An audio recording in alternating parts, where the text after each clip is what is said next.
Oggi sono a bordo di un Audi RS3 Sportback 8Y del 2022. Monta il meraviglioso 2005 TFSI 5 cilindri in linea turbo da 400 cavalli e 500 Nm di coppia. Più potente rispetto alla serie precedente di 20 cavalli, è uno dei miei motori preferiti. Ha quel passo in più dei 4 in linea tradizionali, ma non trasmette quel peso dei 6 in linea, ad esempio. È quella mezza via che produce potenza a palate. 0 a 100 in 3.8 secondi, 290 all'ora di punta con il pacchetto RS Dynamic Plus, nonostante un peso di 1650 kg, che non sono pochi. Provare a poche settimane di distanza questa e la 45 AMG è un regalo di Natale in anticipo. Vetture iperveloci, ipertecnologiche e iper un sacco di cose, ma sono divertenti? Se piace correre, ma correre pesante, con dinamiche di guida affilatissime, sempre e comunque migliorabili sia di assetto che di gomme, sono le più indicate. In quanto a divertimento puro e semplice, non posso raccontarvi fesserie. Filtrano tantissimo quello che accade a livello meccanico, ci si sente davvero in più e guidandole spesso è inevitabile abituarsi alle performance e di conseguenza annoiarsi un po' dell'andatura. Annoiarsi tra virgolette, questo è un missile con numeri da paura, ma poco connessa con chi guida. Il feeling con questo tipo di auto è soggettivo. A proposito di feeling, sicuramente un passo avanti è stato fatto con il cambio automatico sequenziale S-Tronic a 7 rapporti. Permette di sfruttare meglio l'erogazione del propulsore combattendo il turbo lag con una rapportatura più corta del solito. Non pensavo di arrivare a dirlo, ma l'8 rapporti della 45 AMG mi è piaciuto di più. È un confronto inevitabile. Le cambiate erano più precise e non si aveva la sgradevole sensazione di sbagliare marcia. A volte la terza sembra troppo alta, allora metto in seconda, ma è troppo corta. Bisogna un po' capirla.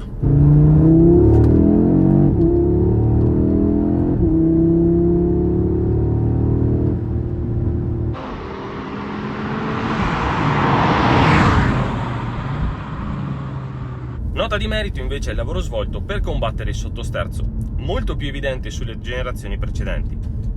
La trazione integrale permanente 4 abbandona l'Haldex in ragione del nuovo RS Torque Splitter, un differenziale a controllo elettronico con frizione multidisco per ogni semiasse. La coppia viene ripartita istantaneamente, zero sottosterzo e quel leggero scodare quando si dà gas in uscita di curva crea quasi dipendenza. Inoltre, già di serie, monta pneumatici più larghi dell'anteriore, soluzione che in tantissimi hanno odiato ma che nella praticità aiuta nell'inserimento ed alleggerisce il posteriore. Qui Mercedes si attacca. Nella mia mente è come un incontro di pugilato tra RS3 ed A45. Al momento un round ciascuna. Il livello è veramente, ma veramente alto. L'RS3 nacque nel 2011 con la 8P da 340 cavalli. Da sempre disponibile solamente con carrozzeria 5 porte, fu accolta con a dir poco entusiasmo dagli appassionati del marchio e non.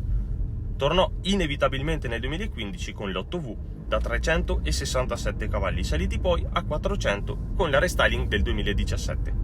Se vi ricordate, la provai poco più di un anno fa, quella aveva 465 cavalli ed era un proiettile, ma comunque più grezza rispetto alla 8Y in prova oggi. La terza generazione è a listino dal 2021, con pari potenza rispetto all'ultima evoluzione della 8V. Ma come ho detto, è tutt'altra musica, sembra veramente avanti anni luce.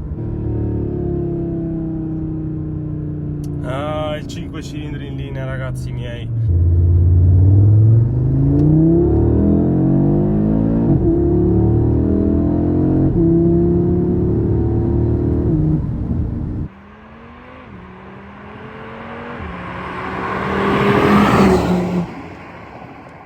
Esteticamente spaziale, il design sembra creato appositamente per la top di gamma del modello. Onestamente la 3 standard è abbastanza insipida. Qui ogni angolo è aggressivo e spigoloso, il frontale dominato dall'enorme calandro ottagonale a nido d'ape che si incastra fin nei gruppi ottici il full LED. I matrix che ti fanno il gioco luci in accensione sono opzionali. Molto più larghi del passato i passaruota e le prese d'aria, che attenzione non sono chiuse come ci hanno abituato di recente. Globalmente le danno un'aria molto più racing rispetto alle vecchie RS3. Vista dalle 3/4 è pulita, così come il posteriore esaltato dal grosso estrattore con i terminali di scarico ovali tipici dei modelli Rennsport, questi invece sono finti. Quella in prova oggi, completamente nera, è troppo cattiva. Avrei pellicolato anche i fari e i vetri anteriori, così sarebbe veramente criminale.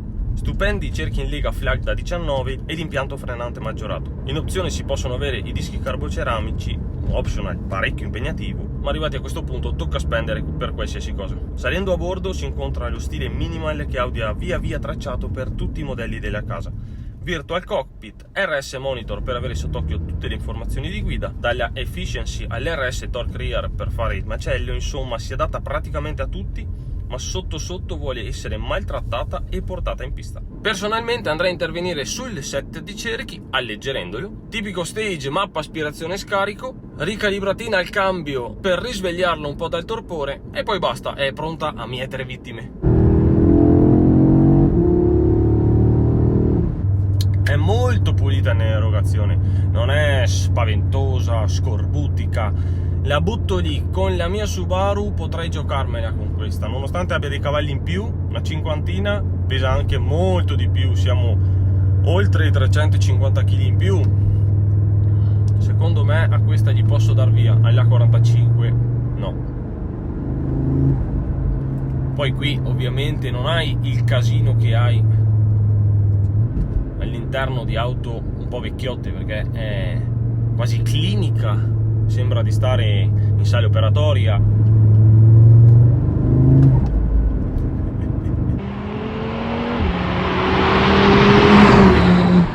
Il prezzo di listino è un po' relativo, si parte da 62.000 euro circa, ma per averla come si deve si arriva a non meno di 75.000 euro. Certi optional sono irrinunciabili, ma ahimè carissimi. Con l'usato i prezzi partono dai 57 e 59.000 euro per un modello del 2022 con poco più di 30.000 km, mentre le 2023 full optional toccano quasi gli 89.000 euro.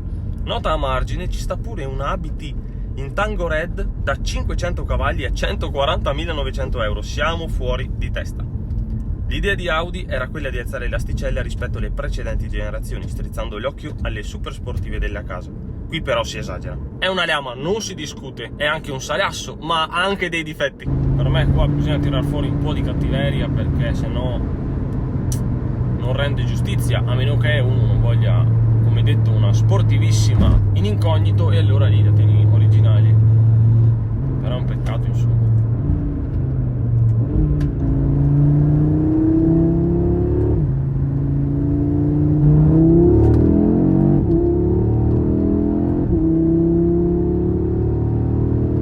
L'Audi RS3 Sportback è molto più di quanto sembra, nonostante sia inutilmente ipertecnologica. Chi ama tutto sto infotainment è probabile che si compri una Tesla, non una super sportiva del genere.